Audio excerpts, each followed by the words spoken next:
بسم اللہ الرحمن الرحیم۔ السلام علیکم ورحمۃ اللہ وبرکاتہ۔ امید ہے آپ سب خیریت سے ہوں گے۔ اللہ سے دعا ہے کہ آپ کو دنیا اور آخرت میں کامیابی نصیب کرے۔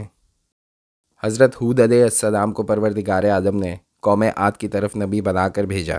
یہ قوم بڑی زور آور اور بڑے بڑے قد و قامت اور قوت جسمانی میں لسانی تھی۔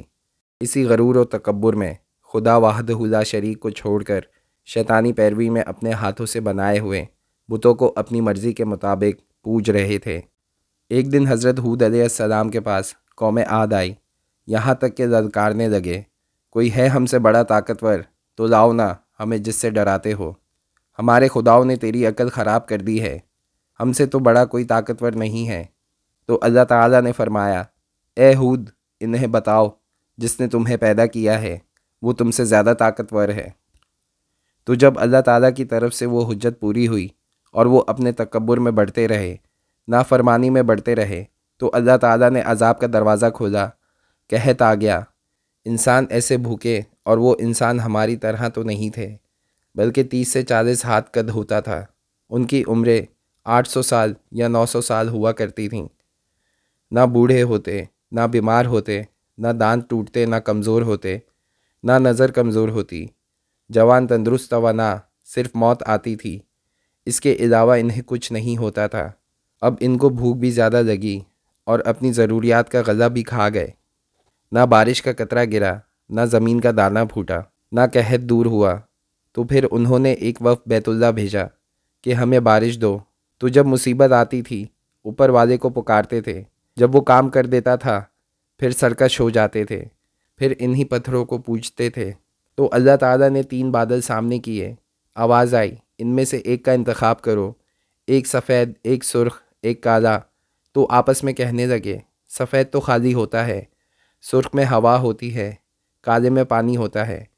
انہوں نے کہا، یہ کالا بادل چاہیے۔ آواز آئی کہ پہنچے گا۔ یہ واپس پہنچے، انہوں نے کہا بارش ہوگی۔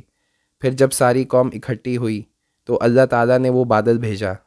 جب بادل آیا تو کافر ہود علیہ السلام سے مسخرے کرنے لگے۔ جب ہود علیہ السلام نے عذاب الہی دیکھا، جو 4000 مسلمان آپ کے ساتھ تھے، ان کے لیے اپنی انگلی کی مدد سے دائرہ بنایا اور مسلمان کو اس دائرے کے اندر بٹھایا اور فرمایا، جو کوئی اس دائرے کے اندر رہے گا وہ قہر الہی سے بچ جائے گا۔ کہنے لگے، وہ دیکھو آئی بارش۔ تو اللہ نے کہا، یہ بارش نہیں ہے، یہ وہ عذاب ہے جو تم ہود سے کہتے تھے، کون ہے ہم سے بڑا جو ہمیں کچھ کر دے۔ اب تیار ہو جاؤ، اب دیکھو کیسے تمہارا رب تمہیں اڑاتا ہے۔ ان کے گھروں کو ہوا نے اڑا دیا، ان کو ہوا نے اڑا دیا۔ 60 ہاتھ اونچے قد کے لوگ تنکے کی طرح ہوا میں اڑ رہے تھے، اور ان کے سروں کو آپس میں ہوا ٹکرا رہی تھی۔ وہ گھومتے تھے، سر ٹکراتے تھے۔ بعض لوگ بھاگ کر غاروں میں چھپ گئے، تو ہوا کا بگولا ایسا زوردار طریقے کے ساتھ غار کے اندر جاتا اور پھر ایک دھماکے کے ساتھ ان کو باہر نکالتا، پھر ان کو ہوا میں اچھال دیتا، پھر ان کے سر آپس میں ٹکراتے ٹکراتے ان کی کھوپڑیاں پھٹ گئیں اور ان کے بھیجے ان کے چہروں پر نکل آئے، اور پھر اللہ نے الٹا کے ان کو زمین پر مارا۔ سر الگ ہو گیا، دھڑ الگ ہو گیا۔